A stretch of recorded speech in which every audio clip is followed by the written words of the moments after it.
Баршаңызға қайырлы күн. Бүгін сіздерге бір ғана жұмыртқамен оңай әрі жеңіл дайындалатын американдық панкейктің рецептісін бөлісетін боламын. Осы рецептпен дайындап жүргеніме менің 4 жыл болды. Bir жасағаннан-ақ әдемі, өте дәмді болып шығатын панкейк. Көтеріліп, ортасы толықтай пісіп әдемі болып шығатын панкейктерді менімен бірге дайындаңыздар.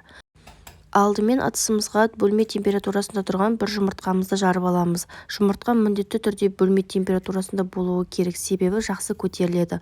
Оның үстіне 70 грамм қантымызды салып, жақсылап араластырамыз. Аппақ болып көпіргенше араластырамыз.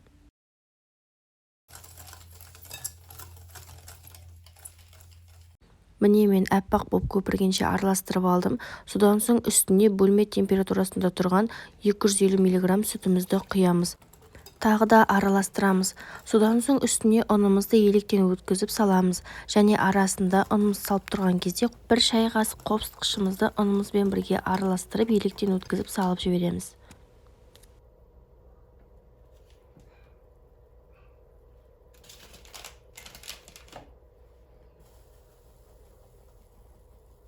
Барлық ұнды салып толықтай араластырып алдым. Енді осы кезде бір ас қасық сұйық майымызды қосамыз.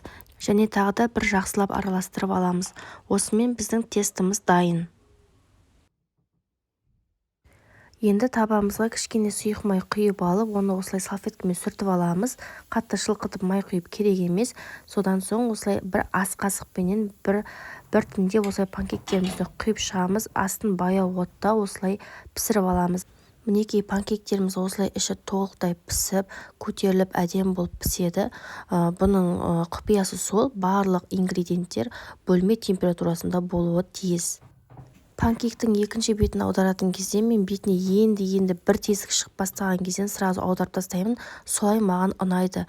Бетіне барлық тесігі шыққанша күтіп тұрсаңыз, панкейктер қап-қатты болып, дәмсіз болып кетеді.